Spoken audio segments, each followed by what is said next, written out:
Tarik kuat-kuat, jangan bagi dia lompat masuk dalam tu. Eddie tergamam, lidah jadi keluh. Tak sangka pula benda akan jadi seteruk ni. Bukan tak biasa tengok suasana huru-hara, tapi yang ni lain macam. Pegang kaki dia, jangan lepas. Pegang kuat-kuat. Jerit Mamu Kadir termengah-mengah pegang kaki kanan Farid. Farid tertiarap atas tanah. Tangan Farid dah genggam kuat mulut telaga yang dibuat dari kok simen tu.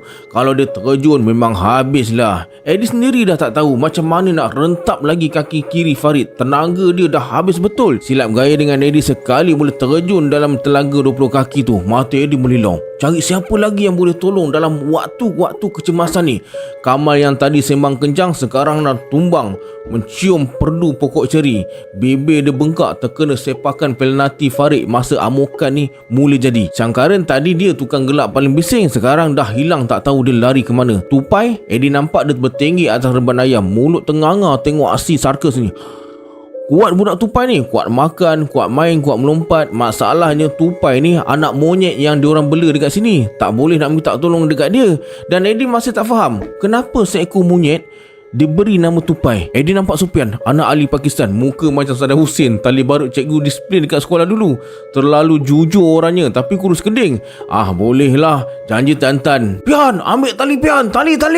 Eddie bertompik panggil Sufian yang baru muncul dari jalan pintas belakang reban ayam tu. Sufian kelang kabut lari menuju ke telaga. Weh, kenapa ni? Korang main apa benda ni? Pergi ambil tali, tolong ikat Farid ni. Dia nak terjun telaga. Farid jadi apa? Kenapa ni? Kau pergi ambil tali dululah, nanti aku cerita. Tompik Eddie lagi. Adulah, banyak tanya pula si Sofian ni. Mana tali? Tu, bawah bangku tu.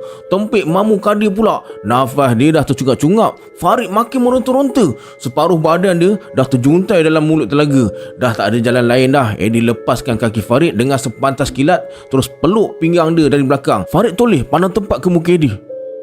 Alio dia dah meleleh. Dekat bibir dia tergantung kaki katak. Busuk, anyih. Mata dia bergenang merah macam tengah tahan marah. Dan kemarahan tu dilepaskan dengan satu limbasan siku kiri. Berdesing telinga Eddie, rasa macam nak tercabut. Terus terasa panas. Pendengaran hampir hilang. Kepala berpinah-pinah. Pelukan pun jadi longgar. Nasib baik masa tu juga Sophia. Kalau korang minat kisah seram macam ni yang bukan sekadar nak takutkan korang, tapi ada jalan cerita berat, ada misteri, ada twist, saya ada share beberapa novel seram dekat bawah video ni. Korang boleh tekan je lihat produk tu. Supportlah sikit penulis tempatan kita.